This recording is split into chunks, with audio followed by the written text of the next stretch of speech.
Well, I'm back from camping. Sorry it's been a while since I posted a video, but, camping and, just been busy.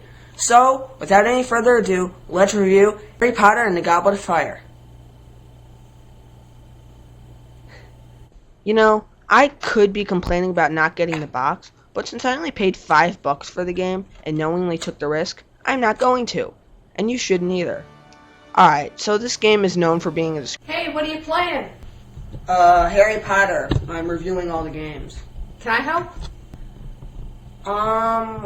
Well, most of the games have been single player so far, and with the Triwizard tasks, I don't think that's changing, so... Well, let's give it a shot anyway. Okay. Alright, so this game is known for being a disgrace to the Harry Potter license. It is? Why? Well, this is why we review games, so we can tell them. In terms of story, this game is probably the weakest. They didn't even really try to explain. No, they didn't do a very good job. But unless you don't know Harry Potter, this doesn't really matter. And if you don't know Harry Potter, then why are you even playing the game? And I guess EA realized that if they didn't do a good job in the first 3 Potter games in explaining this story, why make the player who should already know it suffer through it? The voice acting is pretty good. You mostly listen to the 3 main cast members, and they did a good job, even if I'm not sure whether the original cast was included. To answer your question earlier, Dawn, the main reason that many people hate this game is because the gameplay is radically different than the 3 games preceding it. From what I've seen, I can definitely agree with that. I don't even think I need to explain it for the viewers. The first 3 games were Zelda-like titles, in which you roamed around Hogwarts wherever you felt. This game is much different. It's way more action-focused. Why is that a bad thing? Well, a lot of people liked roaming around Hogwarts, me included. But you like this game. Well, yeah, I do. Now, this is just my personal opinion, but this game is actually pretty fun. I mean, if fighting off enemies was a bad thing, then how did all these hack and slash games get so popular? Now, I'm not saying this is anywhere near as good as, say, God of War. But just because the game isn't what you expected doesn't make it bad, and I sounded very preachy there. The controls work pretty well. They're really nice and simple, and it's also good that you also don't have to switch them in a pause menu.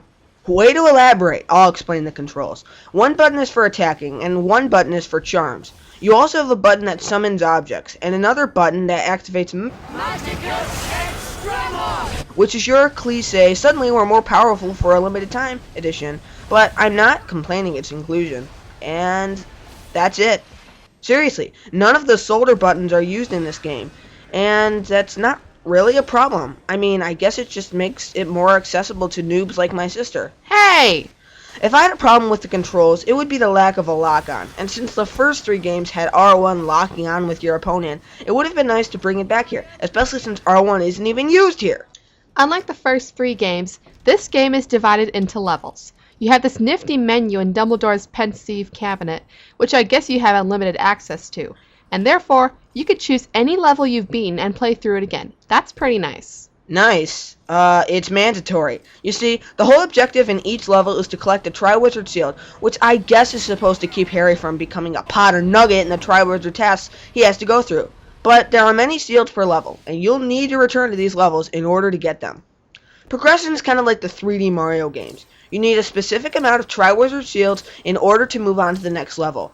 At first, the demands are pretty reasonable, but then they start giving you orders that are in or near the double digits. Yeah. The enemies in this game are pretty varied, well, in terms of design.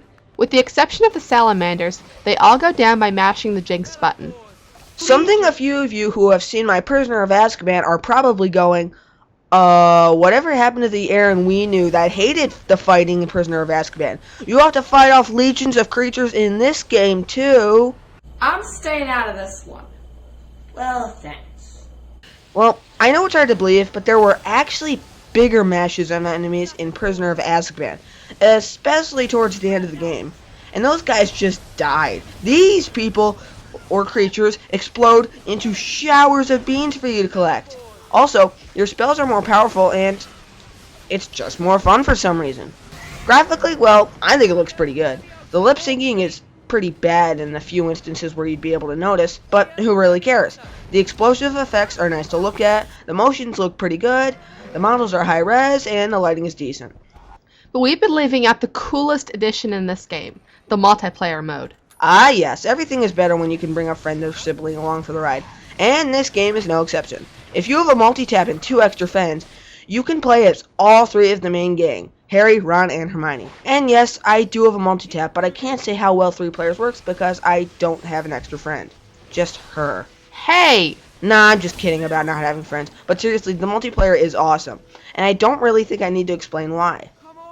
One of the problems I have with this game is the single player mode.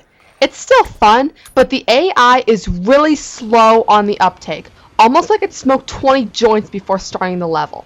Say I want to lower a bridge or put out a fire that takes 3 people or lift a huge rock.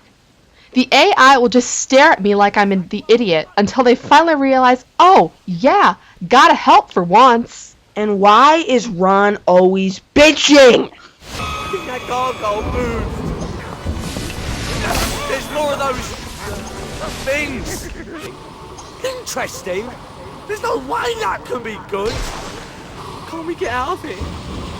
You need to stop worrying so much, Ron. And for that matter, does he look familiar to anyone else? It's Quasimodo from Shrek Super Slam. Now, you start out with most of your spells, believe it or not. I guess it took 4 years for all of Harry's knowledge to finally stick. I'm not going to list the spells like the past 3 reviews, but know that they are pretty fun to look at when it comes to jinxes, and the charms are fun and all of them are useful too. And since you don't switch through the spells, gameplay is more streamlined. However, Flipendo's gone! Goodbye, Flipendo. You will be missed. It's just a made-up spell. You know what? One thing that's pretty fun about this game is the physics. They are more realistic and more fun to play with, unlike the first 3 games. Flinging explosive cauldrons and these lumpy green things that puke out this yellow stuff is very fun to do. There's also this wizard card stuff that we just don't care about, so we can't say much. You'll also play a couple special levels, one in which you fly around Hogwarts, which is fun even if the controls are a little touchy, and an underwater level that I utterly hate because it's way too slow paced, the aiming is kinda wonky, and it's boring. Unfortunately, these levels and a couple others are only single player levels, and while yeah, it is unavoidable, it's a shame the second player just has to sit back and watch. I don't really mind. I know, but when both gamers are competent, this could be annoying. Ow! Speaking of competent, I feel like mentioning that this game is rather hesitant to give out praise for leveling up. You'll need to play for about an hour until it even says you're able. And then... Oh my god! We're competent now! On a serious note, don't expect to get too much further up the ranks, because once you've mastered all the charms, you aren't going to be leveling up as much. To conclude, this game is fun. There's just something very satisfying about seeing a Triwizard Shield just out of reach and figuring out, bit by bit, how to slowly inch toward it, and when you finally grab it, you're on the top of the world.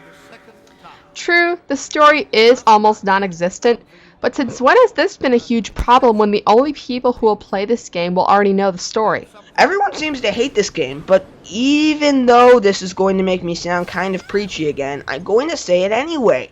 Just because the game wasn't what you thought it would be, doesn't make it a bad game.